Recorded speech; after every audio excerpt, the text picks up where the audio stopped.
আসসালামু আলাইকুম আমার শিক্ষার্থী ভাই ও বোনেরা, আশা করি সকলে ভালো আছেন।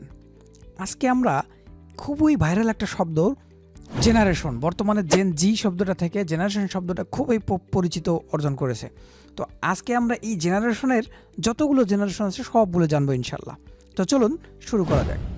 প্রজন্ম বা জেনারেশন শব্দটি দ্বারা একটি নির্দিষ্ট সময়ের মধ্যে জন্ম নেওয়া মানুষদের একটি দলকে বোঝানো হয়। প্রতিটি প্রজন্মের লোকেরা তাদের জীবনের একটি নির্দিষ্ট সময়ে একই রকম সামাজিক, অর্থনৈতিক এবং সাংস্কৃতিক প্রভাবের মধ্য দিয়ে বড় হয়, যা তাদের আচরণ, মূল্যবোধ এবং দৃষ্টিভঙ্গিকে প্রভাবিত করে। নিচে প্রতিটি প্রজন্মের বর্ণনা দেওয়া হলো। The greatest generation. The greatest generation, এই জেনারেশন জন্মগ্রহণ করেছে 1910 থেকে 1927 সালের মধ্যে। 1945 সালের আগের প্রজন্মকে সাধারণত দ্য গ্রেটেস্ট জেনারেশন বলা হয়। এই প্রজন্মের লোকেরা 1910 থেকে 1927 সালের মধ্যে জন্মগ্রহণ করেছিলেন এবং তারা মূলত দুটি বিশ্বযুদ্ধ এবং মহানন্দা এর সময়কাল অতিক্রম করেছেন। এই প্রজন্মকে অনেক সময় জিআই জেনারেশন নামেও উল্লেখ করা হয়। এই পরবর্তী যে প্রজন্ম আমরা জানবো সেটা হচ্ছে আমাদের দ্য সাইলেন্ট জেনারেশন। এই জেনারেশনের মানুষ 1928 থেকে 1945 সালের মধ্যে জন্মগ্রহণ করেছেন। এই প্রজন্মকে দ্য সাইলেন্ট বলা হয় কারণ তারা সাধারণত সমাজে শান্তভাবে নিজেদের দায়িত্ব পালন করেছেন এবং প্রতিবাদ বা উচ্চস্বরে নিজেদের দাবি উপস্থাপন করেননি। এরা ছিলেন দ্বিতীয় বিশ্বযুদ্ধ এবং মহামন্দার সময়ের প্রজন্ম। তাদের মূল্যবোধের মধ্যে ছিল কর্তব্য, শৃঙ্খলা এবং কঠোর পরিশ্রম। অনেকেই বিশ্বাস করেন এই প্রজন্মের মানুষরা খুবই ধৈর্যশীল এবং স্থিতিশীল ছিল কারণ তারা কঠিন সময়ের মধ্য দিয়ে গেছেন। Baby boomers. 1946 সাল থেকে 1964 সালের মধ্যে জন্মগ্রহণ করা মানুষদের বলা হয় বেবি বুমার্স। দ্বিতীয় বিশ্বযুদ্ধের পর জন্মহার হঠাৎ বৃদ্ধি পায়, যা এই প্রজন্মের নামের কারণ। বুমার্স প্রজন্ম প্রযুক্তির অগ্রগতির সময়ে বড় হয়েছেন এবং সমাজে বিশাল পরিবর্তন ঘটানোর ক্ষেত্রে তাদের গুরুত্বপূর্ণ ভূমিকা ছিল। এই প্রজন্মের বেশিরভাগই অর্থনৈতিক স্থিতিশীলতার সময়ে বেড়ে ওঠে এবং তারা কর্মজীবনে এবং সমাজে বড় সাফল্য অর্জন করেছে। তারা সামাজিক আন্দোলন যেমন নাগরিক অধিকার আন্দোলন এবং নারীবাদ আন্দোলনের সময়েও গুরুত্বপূর্ণ ভূমিকা পালন করেছে। Generation x. 1965 থেকে 1980 সালের মধ্যে জন্মগ্রহণ করা জেনারেশনকে বলা হয় জেনারেশন এক্স। জেনারেশন এক্স প্রজন্মের লোকেরা ছিলেন অর্থনৈতিক এবং সাংস্কৃতিক পরিবর্তনের একটি সময়ে।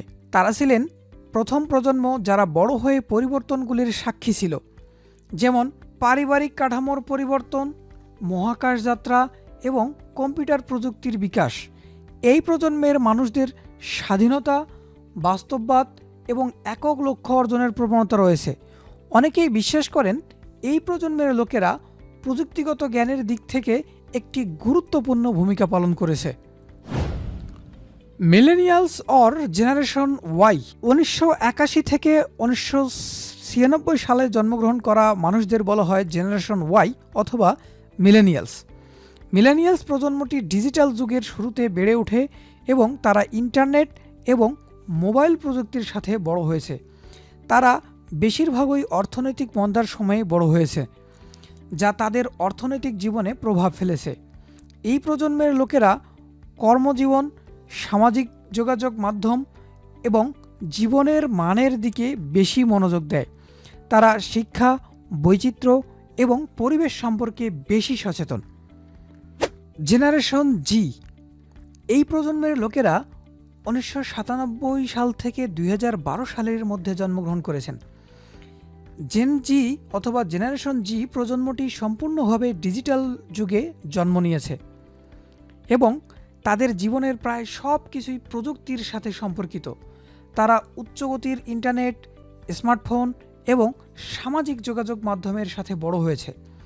এই প্রজন্মের লোকেরা সাধারণত খুবই টেকসেভি এবং গ্লোবাল দৃষ্টিভঙ্গি পোষণ করে। এরা সামাজিক এবং পরিবেশগত সমস্যা নিয়ে খুবই সচেতন এবং প্রায়ই এই বিষয়ে সক্রিয়ভাবে অংশগ্রহণ করে। জেন আলফা অথবা জেনারেশন আলফা।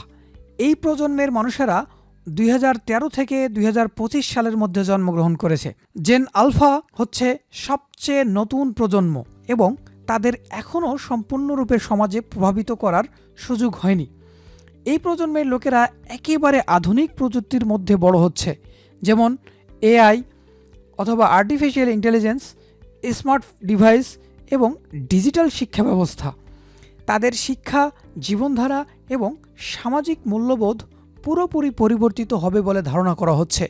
তারা আগের প্রজন্মের তুলনায় প্রযুক্তির ওপর আরও বেশি নির্ভর করবে। এতক্ষণ সাথে থাকার জন্য ধন্যবাদ। আর আপনি কোন জেনারেশনে বিলং করেন অবশ্যই সেটা কমেন্টে জানাবেন। আসসালামু আলাইকুম ওয়া রাহমাতুল্লাহি ওয়া বারাকাতুহু।